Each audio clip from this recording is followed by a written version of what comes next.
The Author's Guide to Audiobook Creation. Written and narrated by Richard Rieman. 1. The Audiobook Revolution. Telling your story.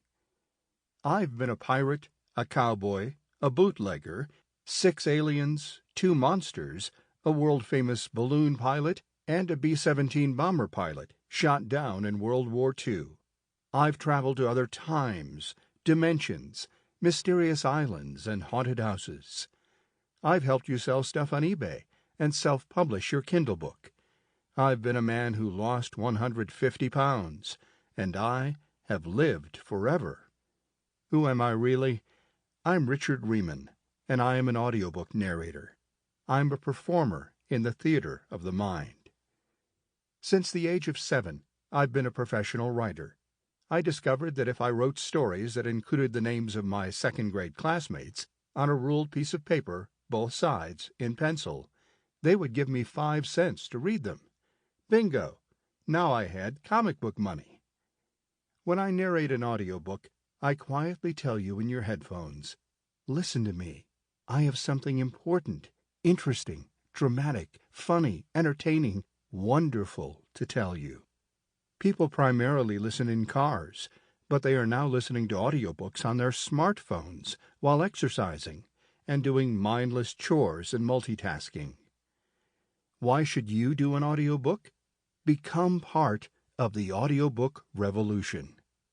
Compared to Amazon's 25 million-plus titles, Amazon's audiobook sales company Audible has just 180,000 audiobooks available.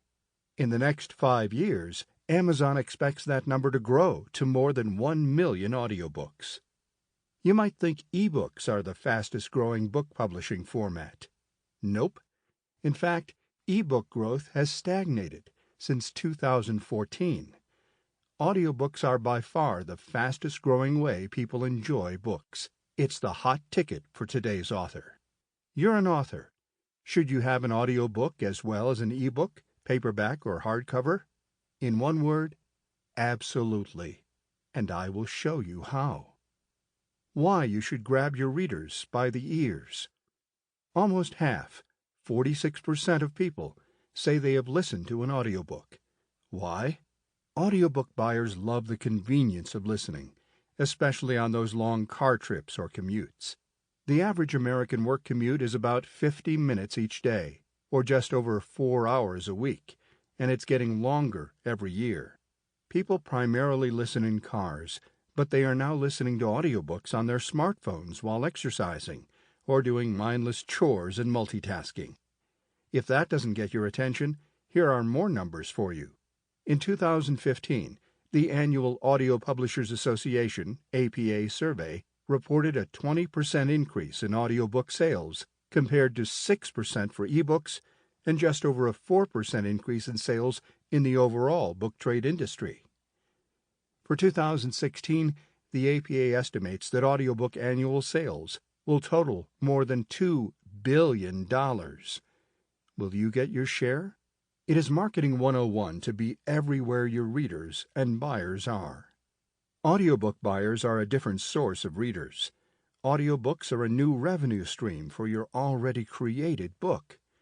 With minimal upfront expense, the royalties can come in for years.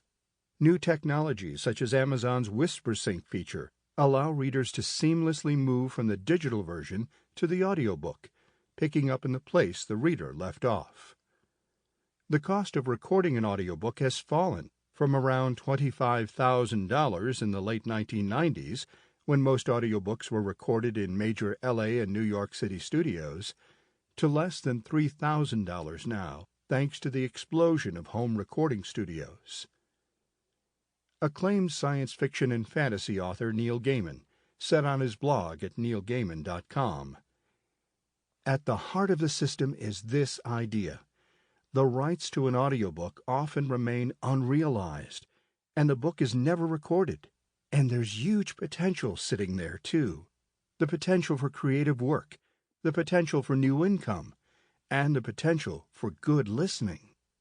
In Stephen King's memoir, On Writing, Sample complete. Ready to continue?